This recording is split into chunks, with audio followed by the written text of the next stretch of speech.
Today's episode is brought to you by Create Engage, the digital marketing agency for the disruptive management consultancy.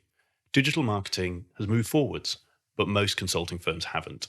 Many consulting firms still see their corporate blog as their sole digital marketing channel and find themselves frustrated when these blogs yield little, if any, results. For those consultancies that understand digital marketing, though, it can be a huge asset and help them achieve rapid business growth. In fact, at Create Engage, we've recently written a case study of one successful consulting firm that used digital marketing to help them grow over 400% in just 3 years. Having spent countless hours researching consulting firms and consulting leaders for this podcast, it became very clear that while some firms do digital marketing well, the vast majority of consulting firms struggle to leverage its power and don't know where to start. To help those of you who want to harness the power of digital marketing to grow your consulting business, but don't have the knowledge, capacity, or in-house capability to do so, I launched Create Engage, the first digital marketing agency for the management consulting industry. As former consultants ourselves, we understand the challenges that you face when it comes to delivering effective digital marketing that engages prospective clients and generates leads. Having worked in the industry, we understand consulting buyers, what resonates with them and what doesn't. This enables us to harness the latest in digital marketing in a way that aligns with your brand and your market positioning to attract the prospective clients that you're looking to target. We understand that each consultancy is unique and have a range of services to help you shape, implement, and sustain effective digital marketing strategies that deliver results, regardless of where you are on your digital marketing journey. If you would like to find out more about how Create Engage can help you use digital marketing to take your business to the next level, then send me an email at nick@createengage.co.uk or go to our website, createengage.co.uk, where you can download that free case study that breaks down the digital marketing strategies used by one successful consulting firm to help them grow over 400% in just 3 years and gives you the secrets they used so that you can apply them in your own firm. If you want to outpace your competitors and stand out in the crowded consulting market, then get in touch. We'd love to help you grow your business through digital marketing. Hi, and welcome to Climbing Consulting. As we are almost at the end of 2019 and what is the second year or coming up to the second year of the podcast, I wanted to do something a little different and answer a question that a number of listeners and a number of people in my network have been asking me, some since I launched Climbing Consulting, and some of these people I've helped actually launch their own podcast, but many people have said it in passing. Have said, I'd love to do my own podcast. I just don't know how, or I don't have the time, or I'm not sure what I'd do it on, or all of the good ideas are taken. All of the above are things that I have heard people say or have come out in the way they've asked questions. And as we are only 2 episodes before the end of the year, so this one and then the next episode, which is episode 50, which is going to be a very special episode, I wanted to do a short show and actually give you all of the details you need to launch your own podcast. All of the things that I did when I was launching Climbing Consulting, and all of the extra things that I would now change having launched Climbing Consulting, got a ton of things wrong, and improved it when I've given this advice to other people.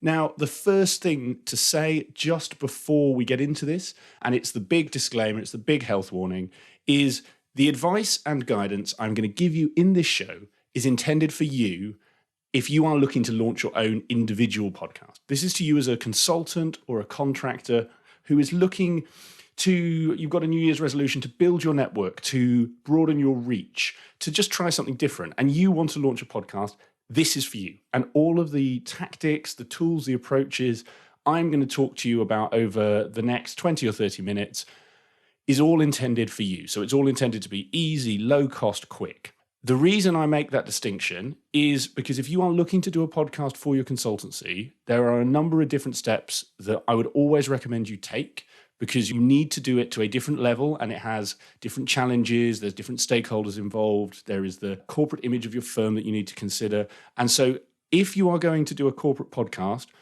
always take a step back, talk to someone, doesn't have to be us at Create Engage, but talk to someone about doing it before moving forwards. If after that you are very happy to go ahead yourself, fantastic. But the reason I give that health warning is over the last year, I've seen a number of consultancies launch podcasts, which I am really pleased with. It's great to see our industry embracing this medium. We're seeing clients, we're helping more clients. We've got more prospective clients coming to us about podcasts. We're finally getting to the point where consultancies understand the power of this. And I see and expect to see a lot more podcasts coming out from consultancies over 2020. But what I have seen over this year is a number of consultancies who have tried podcasting because they really see the power of the medium, but they don't necessarily want to invest in the medium itself. So they try it and actually fall in this halfway house between not quite getting a good enough podcast that people are going to want to engage with or follow, but they've got something out and they've ticked the box. And these podcasts fall into purgatory. The ones where people take what they're doing seriously, they invest the right amount of time and effort to do it, and they create a compelling product that gives value and people want to listen to, those firms have done fantastically. Some of those firms are our clients, some of them are not. But the firms who haven't and have done this as a sort of half-hearted thing have, I think, pretty much wasted a lot of effort and actually achieved very little results. And while this isn't an advert for Create Engage, that's one of the big things we always start with is you need to get return on investment from your marketing. You need to do a podcast properly if you want that return on investment. So that is the health warning. Everything I am about to tell you is intended for you as an individual. It's not intended to give you the playbook to create your corporate podcast. Obviously, you can run with this, you can do it. But if you are listening to this wanting to create your company podcast, always take a step back and make sure you are prepared to put the time and effort in to make it successful. So with all that said, I'm going to dive in. This is going to be a bit of a whirlwind. I'm going to reference a whole ton of stuff. All of that stuff I'm going to put in the show notes. So if I mention anything in today's show that you are unsure of or that you need to go back and check, go to the website, climbinconsulting.com, go to the show notes, and there will be links there to everything I speak about.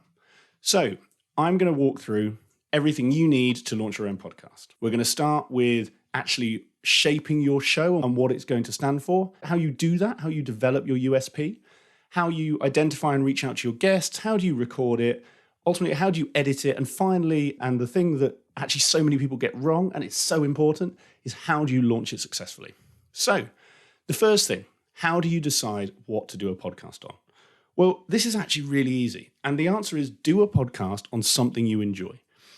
Even if you're just going to do it as one series, even if that series is 4, 5, 6 episodes, you're going to have to spend time doing it. You're going to have to spend time identifying guests, researching guests, actually having interviews with guests, spending time editing the shows afterwards. All of these things take time. So do it on something you're interested in.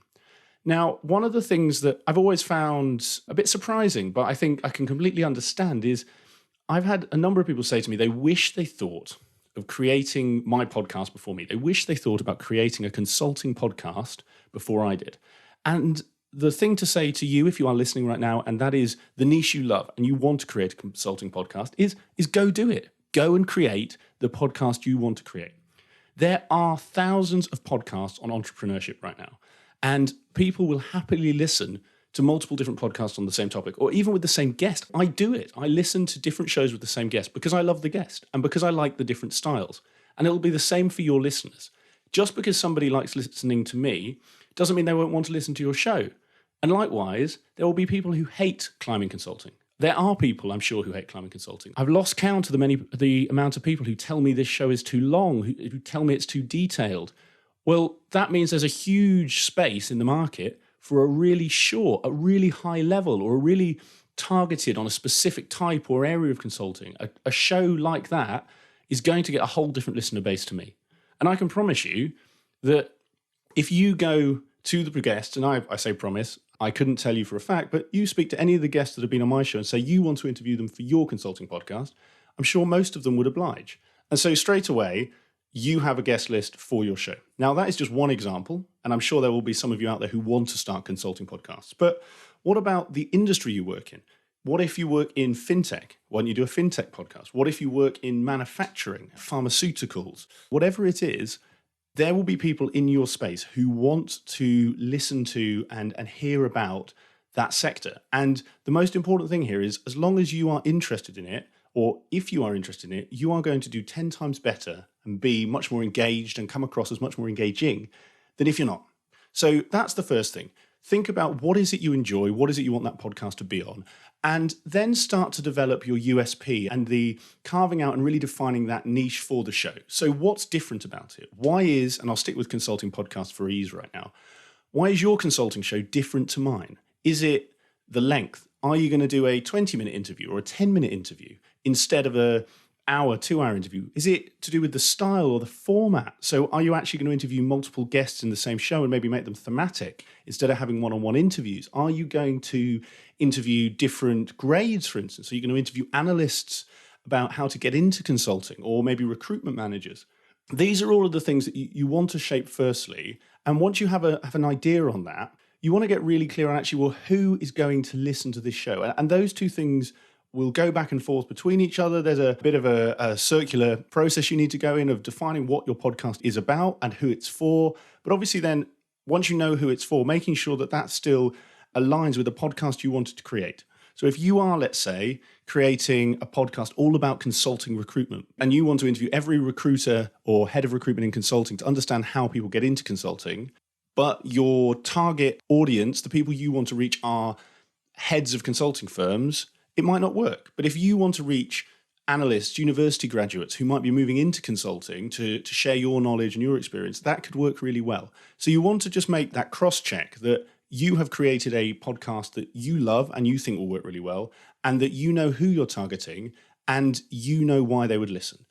And ultimately, and I've done a number of posts, a number of videos on this last point, it's really important, is after all of this, you need to be really clear on what's the value you are giving to your audience. You can know the format, the style, the USP, the target market, but ultimately, what is it that you are giving that will make that audience listen? What are you adding to their lives? What value are you giving them? Those are the key things you need to develop.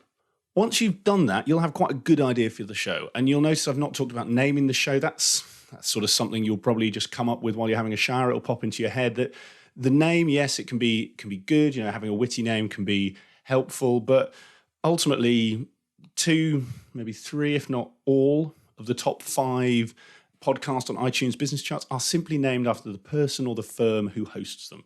So your podcast, if your name is John, might be the John Doe podcast or the John Doe Consulting podcast.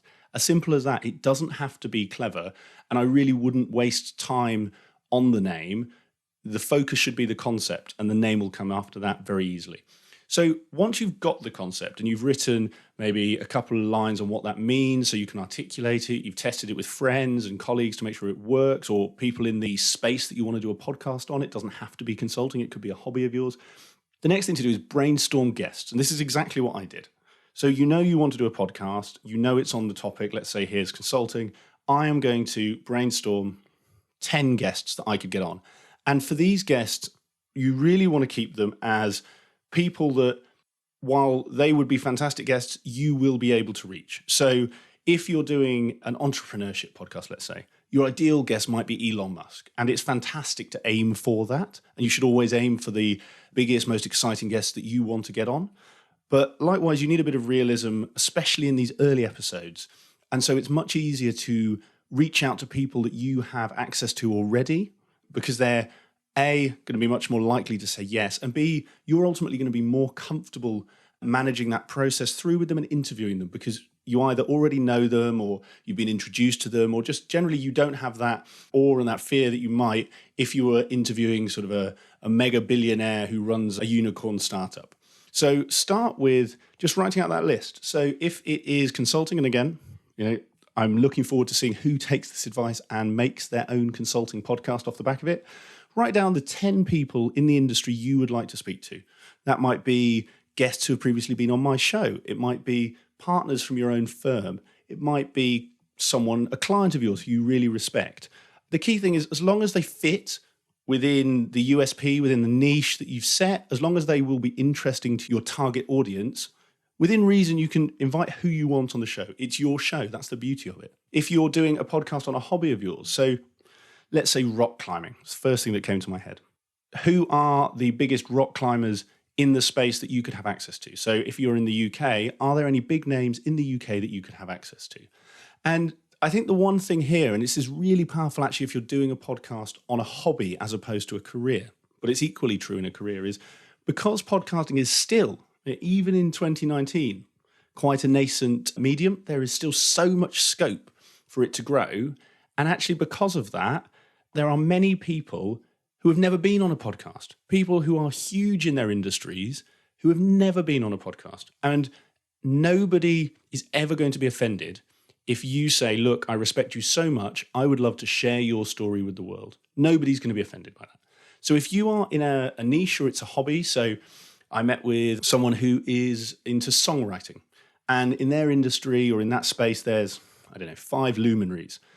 You've probably got a chance of getting to one or two of them because there are no other songwriting podcasts. So if your niche is rock climbing or your hobby is medieval reenactment, you are probably going to have a really good hit rate with the leaders of your industry because you are offering the podcast to them and you're giving them a chance and a platform to share their story. So when I say don't think big, do think big and just temper it by your industry and the expectations. So in corporate careers like consulting, it can be much harder, but in some other areas, you might be able to get the head or the leader or the number one in the world in whatever you do. And I say all of this, I've had everyone from managing partners of major consulting firms on the show through to CEOs of FTSE 100 companies. And that's all been through just asking them to come on and sharing what the value in the podcast will be for them.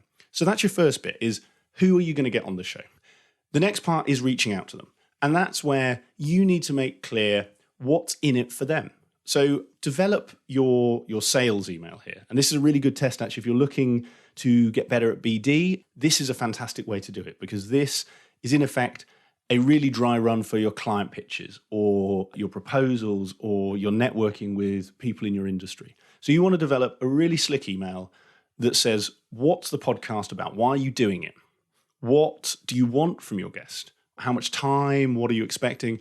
And what's in it for them? And in this, you want to make it really clear that they have complete control. So this was something I got from Tim Ferriss, and I will link to a video that he did all around the podcast and some of his guidance from what he learned from running his, or has learned from running his podcast, which is one of the biggest podcasts in the world.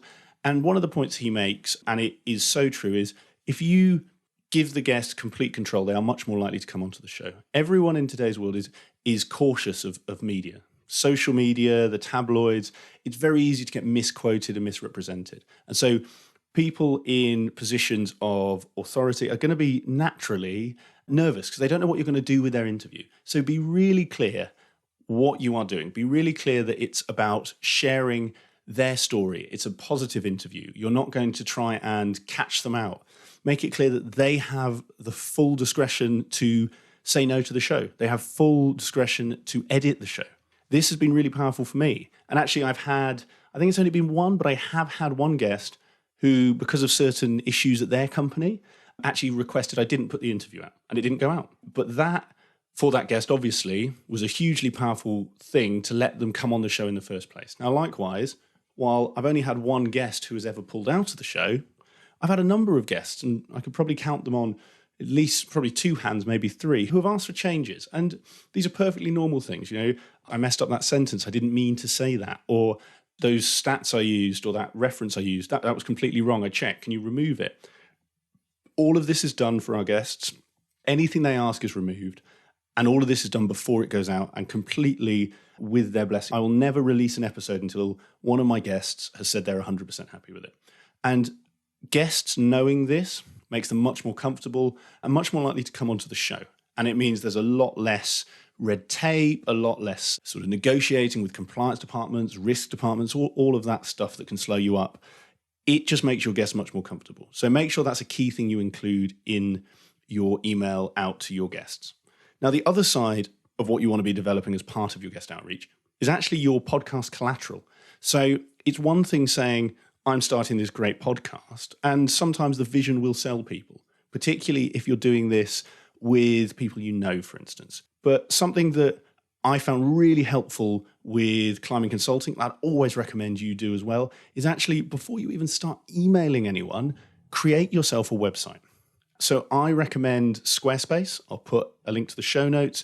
Climbing Consulting is still hosted on Squarespace, and that's for 2 reasons. One, it's phenomenally easy to build a great website, and you can knock it up in I think mine took, maybe 4 hours to get the website created in total. And that's with all the pictures, all the copy put in, everything. It also has a built-in podcast hosting platform. So one of the questions I always get is, this seems really technical. How do I set it all up? Now, there are other alternatives, and we wouldn't use Squarespace. It's worth saying, just a big caution for a corporate podcast for various reasons. But if you are creating this for yourself and you need a low-cost solution, 10 quid a month, Squarespace gets you a website and your podcast hosting. So go there, create the website, and also create the podcast graphic. So you want to have an icon. You want something that shows people this is tangible and you are creating something. And I know it sounds small, but simply by having thought of your podcast icon, it shows people that you've gone that step further. This isn't just something you woke up the day before and thought, I'll give a go. You've actually put some thought into this. Now, again, the easiest way to do this, if you want really quick, really low cost, get yourself to Canva. It's a fantastic graphic design platform, has loads of built-in templates, and is perfect for this. And actually, that is where I have built both Climbing Consulting logos, is using Canva. Now, for pictures, and this is both for your website, for your Squarespace, but also for any background graphics if you want them on your icon, get yourself over to Unsplash, which is a free stock photo website. Some really cool, really creative stock photos, completely free to use. It's also worth saying Canva is completely free to use. So there you are in terms of the collateral side. Once you've got your guests and you've put together your sales copy, your sales email about why they should come on, create that website, create that graphic, drop a link to the website in your email and fire it off to those 10 people. And that's where you wait. Now, let's assume 6 of those come back to you. And it's probably going to be more. I think it's worth saying the number one fear I had before starting Climbing Consulting, I thought nobody in their right mind would want to come on the show. And I'm sure this is something you think, and I know a lot of people who I've helped and just given advice to around podcasts, this is their number one concern, is, well, I could do all of this, but no one's actually going to want to come on. And I was amazed at the response I got. Like I say, I think I got about an 80% hit rate in terms of people wanting to come on the show. And now, obviously, if you're going out to more speculative guests, that might be lower. If you're going out to people who you know better, that might be higher. But you will be pleasantly surprised at who comes back if you've done those previous steps properly. So the next step is actually getting these interviews booked in, which is a simple function of timing.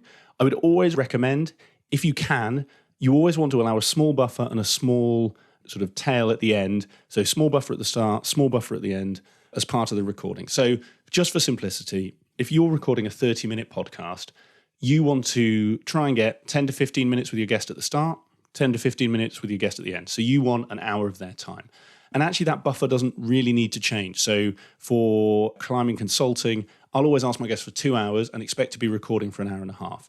So that's 15 minutes to prep all the equipment, make sure they're comfortable, answer any questions, and then 15 minutes at the end, again, just to wrap up, make sure they were happy with everything, make sure we didn't miss any questions they might wanted to cover and add in, and just explain what the process is from there. So that is actually scheduling. And then the next step, as I say, is recording. How do you do this? And so there's two ways in terms of the kit that I'm going to explain. And this really depends on budget. So the first way, this is super cheap. Anyone can do this in terms of breaking down barriers and excuses about why you can't start your podcast.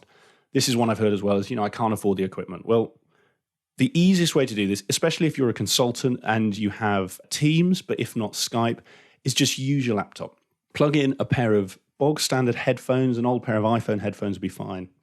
Get on Skype or get on Teams and record it. So if you're with Teams, Teams has a recording functionality. If you don't, then both Windows and Mac OS have built-in dictation apps. I can't remember the names of them right now, but find what they are on your laptop. And all you do, it's as simple as this. You turn it on at one end, you ask your guest to turn it on at their end, and you record both. And this is actually how I've done a number of Climbing Consulting interviews. I always prefer to be face-to-face, and I'll come on to what you need in terms of kit for that. But if the guest is in a different city or just diaries don't work, what we'll do is we'll get on Skype, we'll record the Skype call, and then as a backup, we'll record each side's audio. And once you've got that, it's easy to put them together. So you can do that for free. And if you're traveling with work, if you're on the road, you can do that from your work laptop in your hotel, not a problem. And what I actually find, and again, particularly if you are traveling right now, And this is going to be something that isn't your day job. This could be your side hustle, or frankly, just a hobby that you want to do to expand your network or your interest. It makes it much easier for people to commit to interviews if you can do them in the evening. So if you can offer someone, say, a 7 p.m. start in the evening when you finished your client work, they've finished their work, and you do it over Skype, do it over Teams, you're likely to get a really good response. And again, it saves you having to take any holiday or losing any contract day rates to do it. So that's the first way. The second, and this is what I chose to do for climbing consulting, is to actually buy the kit and go and record face-to-face. Now, there's some huge advantages for that, which is you get to physically meet the person, and that can be really good for building rapport. It can be actually really good for just that level of nervousness and that comfort, because once you've had a chance to chat, you've sat there together, you've had a coffee, everything gets a lot more relaxed. I personally find that I'm very happy doing Skype interviews now, but in the early days, I always preferred face-to-face. And actually, I remember finding the first Skype interview I did quite difficult because there's so many variables in terms of the sound quality, in terms of what you can hear of your guest, where they are, where they've been, how they feel, are they comfortable in the chair because they're hunched over their laptop, are they in a quiet place? There's so many different variables, and I found that quite challenging. Now, not everyone does. I know people who've launched podcasts and they only do Skype, so take that with a pinch of salt, but I found it personally much easier to do face-to-face. Now, in terms of kit, I could list off all of the kit, but it's going to be much easier to say, go and watch the video that I referenced before by Tim Ferriss, where he literally walks you through his podcast equipment. And all I did to start with was pick up his podcast equipment. Now, the key thing to say is that kit will cost you anywhere from £500 to £700.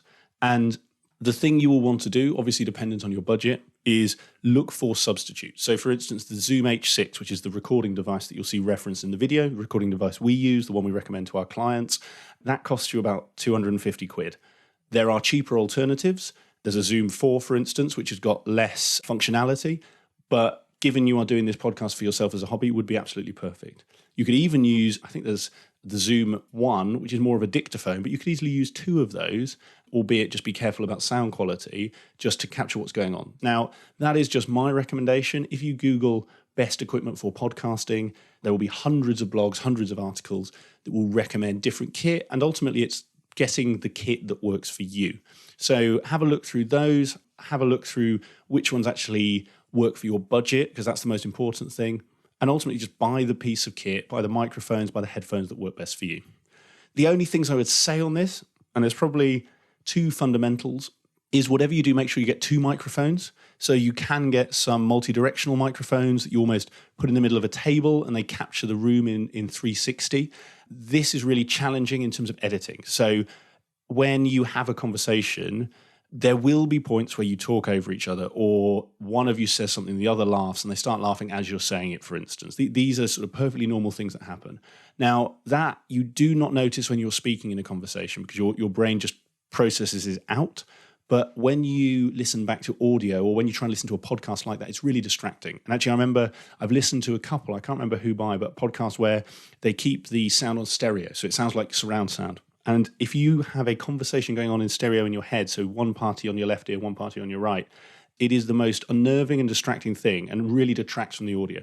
So always make sure you have 2 microphones, one for you, one for your guest. And if there's more than just one guest, one for each of them. And I would always recommend that you have headphone monitors or monitor headphones on at all times so that both you and your guest can hear each other through the headphones. This is really important. And the reason for this is because you get a direct playback to your ears of the sound that your listeners will hear. If you don't, the risk you've got is that you might move in your chair, or your guests might start to look somewhere else as they talk.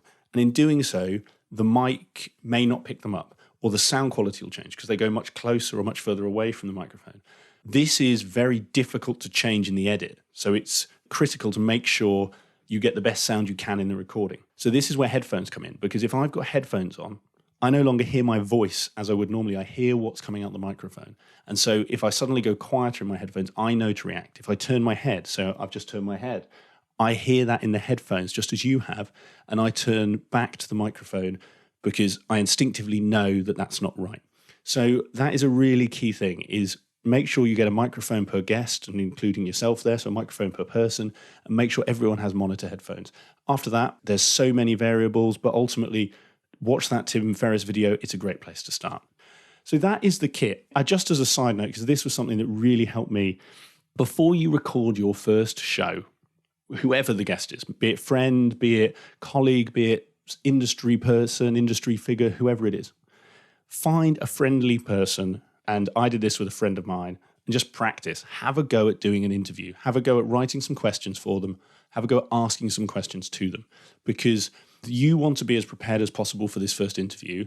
And while you may go into this thinking it's just a conversation, and it is just a conversation, if you've never done it before, it will seem extremely weird because you've got a ton of kit, you've got someone expecting you to be able to confidently lead this interview, and you need to be able to do that as best as you can. So I would always recommend, even if it's the Skype version, get on a Skype call with a friend or a colleague, whoever it is. Could be your mum, your dad, your sister, could be someone on your project, could be your wife, could be your husband, whatever it is, and practice doing an interview with them properly. Practice preparing the questions in advance, share them with them. Practice opening the interview as you would whatever your style is. Practice running through the questions.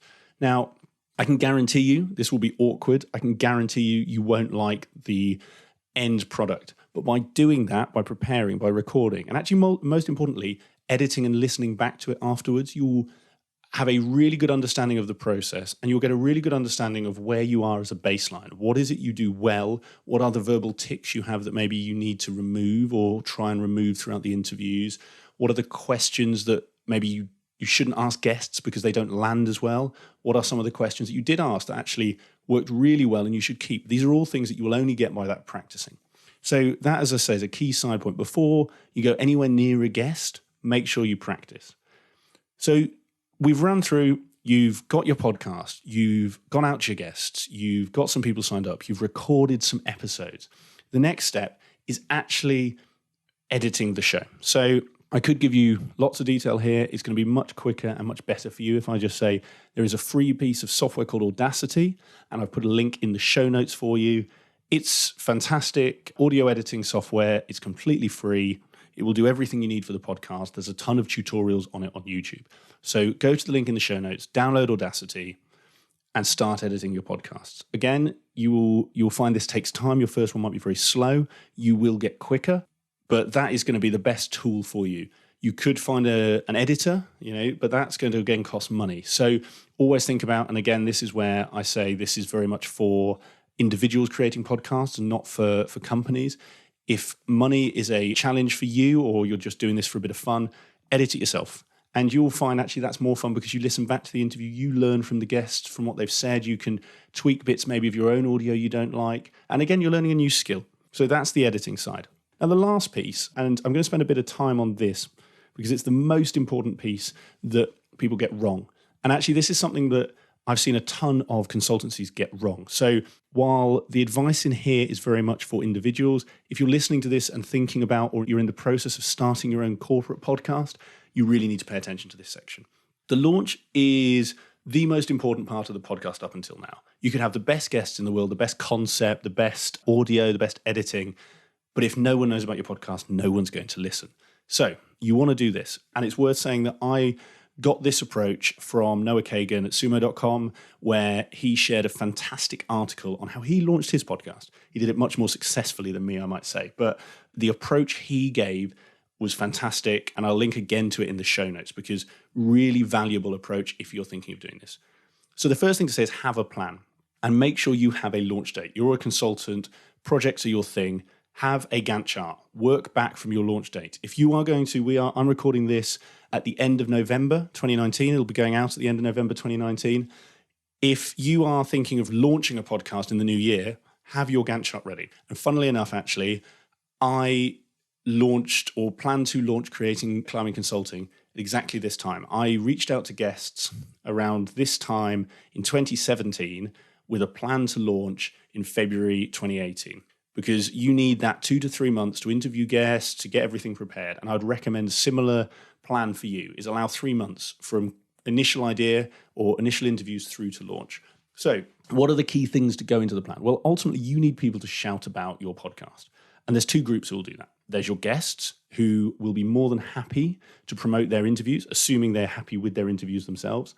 And there's your network or your supporters, your friends. So at the same time as interviewing your guests, once you're committed to this and you're set that it's going to go out, message the 50 people who you know best. That could be friends, it could be colleagues, it could be family. And just let them know, hi, going to be launching this podcast. Tell them what it's about. I'd love your help. I'd love your support, and just to give me a little bump when I launch it on X date. And you will be amazed how many people will be happy to do that. Now, that's only half of the equation. The other thing, and this was something that helped me, albeit I think people would have probably done it without this, but really helped me, and this was something that Noah Kagan highlighted, is make people feel special. Why should they help you? What are they going to get from it? So actually, if you go back and listen to, I think it's episode 3 of Climbing Consulting, you will hear that I thank a whole host of people in the intro. And that is because they agreed to promote the show. On launch day, they all shared a post, liked it, pushed it out to their networks to get people interested in the show. And that was my small thanks to them. So think what yours could be. It doesn't have to be massive. If you are in a certain field or a certain hobby, it could be a gathering. It could be, if you're into films, it could be you'll invite everyone round to a bar to watch a film that you'll pay for pizzas. It could be if you are, more senior and you do have some authority in your industry. Maybe you could offer a free talk to anyone who does this. Remember, this approach works no matter how senior, how experienced, how old you are. It's just a different scale. So Noah Kagan managed to get 3,000 people promoting his podcast. I got about 25. The difference is purely down to the reach you start with, not to the process. So if you're listening to this as an analyst and you have no network, well, you've got 25 other analysts on your grad program. If you're listening to this as a senior partner, you've probably got a bit more reach and can probably get a few more people behind you. So you go out to these people, you make them feel special, and then keep them up to date. People love to help others, and people love to be involved in what's going on. So keep them up to date. Let them know how you're getting on with your interviews, where the podcast is going in terms of what the early themes are. Maybe let them listen to some early interviews or just some snippets. And likewise, start to build a bit of awareness on your social platform. So if you're big on LinkedIn, start posting a bit of news about the podcast, the fact it's coming, get people excited about it. That's the same if you're big on other social media, particularly if this is less of a corporate podcast. Get people excited that this is coming. And obviously, as you get closer to the launch, start to increase those comms, start to increase those messages about what's coming. And then ultimately, and this is the big thing, when you are ready, the day you're going to launch and launch big. Make sure you have 4, 5, 6 posts ready to go out, maybe some snippets from the audio, maybe some audiograms, maybe some quotes that you've made in Canva. Make some posts for your guests to share because they're busy people. You give them the copy, they just post it with a link. All of these things are going to help you launch your show. And it's that launch which will set you up for success in the long term. That is the big piece. And then the last thing to say is just keep going.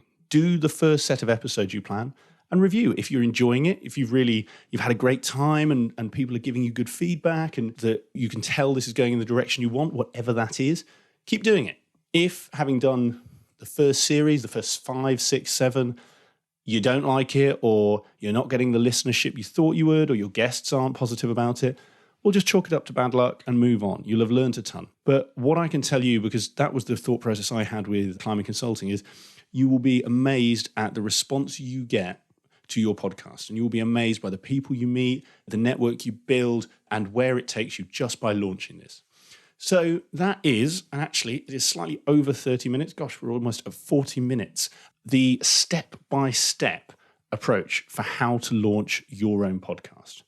Just to recap, you want to start with your niche. What are you targeting? What is making your podcast different?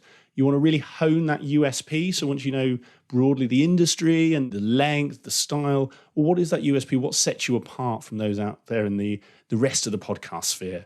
Who are you targeting specifically with that? And why would they listen? What value are you going to give them? Once you know that, you need to get your guests on board. You need to reach out to some people. You need to get your collateral created. And you need to build the podcast itself. Then it comes down to recording, which, as I've said, you can do for free on your work laptop using Teams or Skype. Or if you want to do it face-to-face or just give it that extra level of professionalism, There's a whole host of kit out there. And like I say, I will link to the Tim Ferriss video, which is the exact kit that I started with. Next, editing, Audacity, every time it's free. You can install it on your work laptop again. There's no reason to go and buy anything more expensive. Again, linked to in the show notes. And finally, plan that launch. Make sure that your podcast launches with a splash. I really hope that that has helped you. It's been an episode that I've been dying to do for a long time. I've had a number of people ask me to record this, and I appreciate this has been a really, really tactical, really, really detailed and really, really specific episode. It's not been the longer form interviews or the higher level bullets, but I really wanted to give you this because there will be some of you out there who are thinking about your New Year's resolutions, who are thinking about launching a podcast in the new year, and you will have a whole host of questions and just reasons not to do it. And hopefully this episode has helped you. If this episode helps one person launch their own podcast, then I will be phenomenally happy and it will have been a success. So that is the end of today's show. I hope you have enjoyed it. If you do have any questions about launching your own podcast, drop me an email at nick@climbingconsulting.com. Find me on LinkedIn, connect, drop me any questions there. And do, if you are in the process of launching your own podcast, reach out because I would love to help you and support you with the launch. I'd love to be one of those people who are championing it, influencing people to try and listen to your show and get you some listeners. So with all that said, all that's left to say is thank you very much and all the best for the rest of your week. I hope you enjoyed today's episode of the Climb in Consulting podcast. If you did, I would be very grateful if you could leave a review on iTunes, Stitcher, or your podcast platform of choice, whichever one you may be using. And please also share this with anyone that you think could benefit from hearing today's interview. If you want to get in touch or give me any feedback about the podcast, please feel free to drop me an email. It's nick@climbinconsulting.com, and I look forward to hearing from you.